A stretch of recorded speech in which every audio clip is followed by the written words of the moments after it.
One of the great pleasures of being a faculty member at a university is the opportunity for open dialogue. Open dialogue on the great issues at home and abroad that impact our time. We expect and we relish spirited discussion during such occasions, but we also have the highest expectation for civility and respect. It is no secret that UC Irvine is a hot spot when it comes to Israel. And that is why we're so proud to have here His Excellency, Ambassador Michael Oren, here with us tonight. Ambassador Oren is an academic. A graduate of Princeton and Columbia, Ambassador Oren has received fellowships from the U.S. Departments of State and Defense, from the British and Canadian governments. He has been a visiting professor at Harvard, Yale, and Georgetown. It is my absolute pleasure and honor to introduce a man that I have great respect for, Ambassador Michael Oren.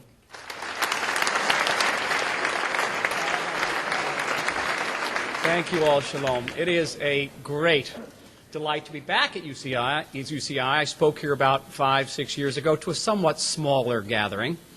It is a great honor to address such a diverse crowd, both of students and community members. A great opportunity for me. It is a source of frustration that as a person who spent much of his life speaking Hebrew... Michael Oren, propagating murder is not an expression of free speech.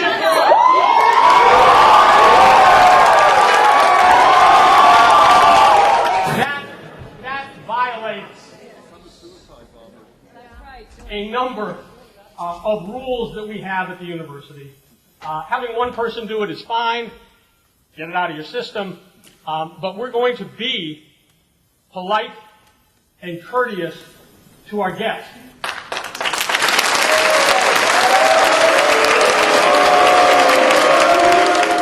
We have an opportunity here to exchange ideas. You have an opportunity to hear a different perspective. This is why you have come to this campus as students. You haven't come to this campus to hear one idea. You've come to hear a multiplicity of ideas. It's a humble suggestion.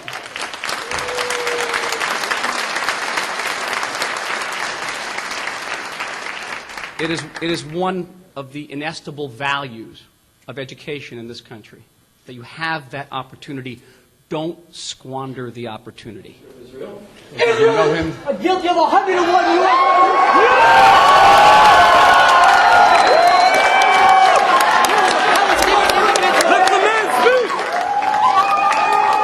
This is Irvine, California. You have a point of view. We would all appreciate it if you would ask good questions. And as the person who's going to call on people, I guarantee that if you raise your hand, I will allow you to ask a question when the ambassador has finished speaking. Ambassador? It's not London, it's not Jerusalem, but it's also not Tehran.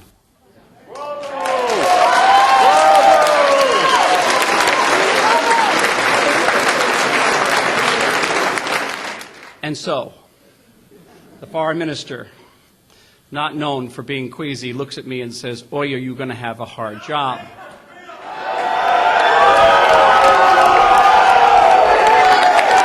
Shame on all of you!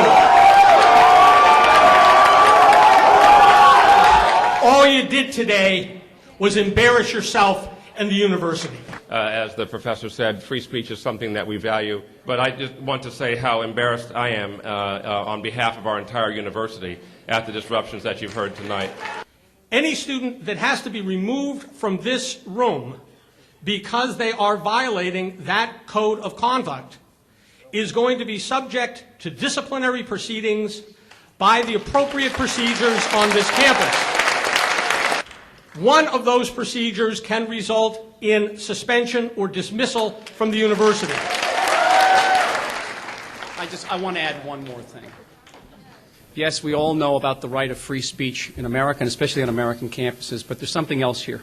Now, I spent most of my life living in and studying the Middle East, and one of the great and eternal cultural facets of the Middle East is hospitality. When you invite somebody into your house, even if you do not agree with them, even if they're ostensibly your enemy, once you have invited them into your house, you are They're hosts, and they are your guests.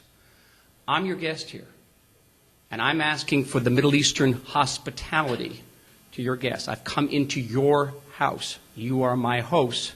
I'm asking for hospitality. I knew that the origins of that relationship went very, very far back, close to 400 years to the first...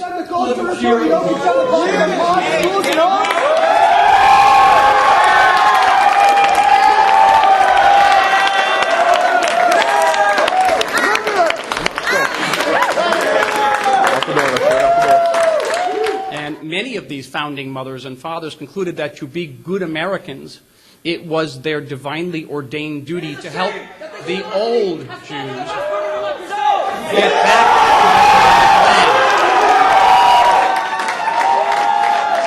the land. It was the case for Woodrow Wilson. It was the case for Harry Truman, who made the United States the first nation on earth to recognize the recreated Jewish homeland.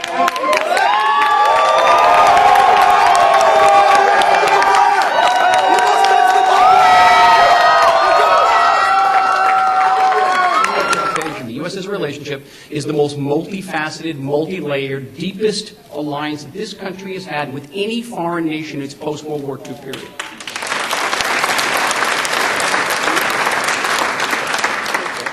So with all that, why then was my Prime Minister, my Foreign Minister, and the person who signed me off on the cell phone... You, sir, are genocide!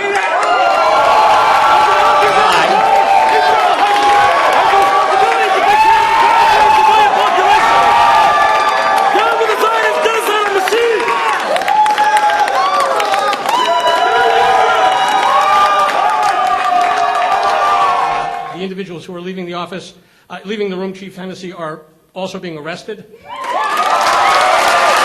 And the Israeli people had gone to the polls. And they had elected... Propagating murder is not an expression of free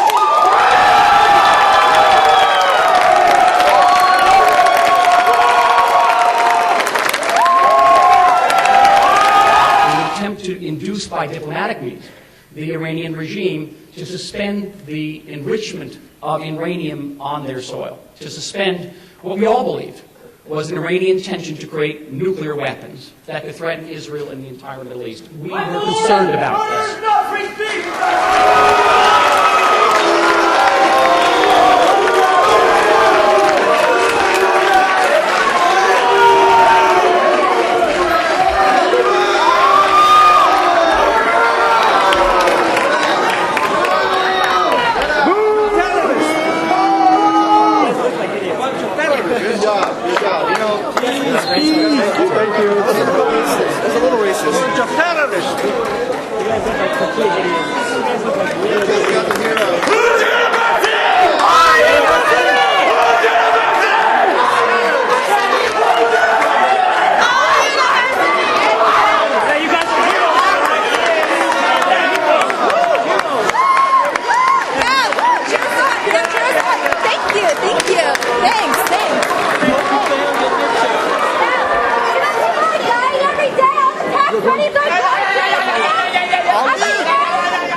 These people are. I'm an American citizen. When I go to the West Bank, I get treated like crap. Go. Get out of here. Now, you're going to be arrested. Open your mouth one more time, you're going to be arrested. Anti-Israel! Anti-baby killing! Anti-Israel! Anti-racism! Anti-Israel! Free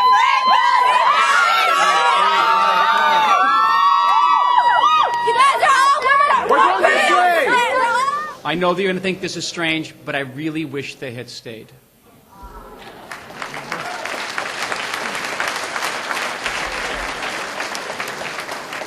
I appreciate you all, but it was that community I wanted to address as well. Important that they hear, as I listen to them in Washington.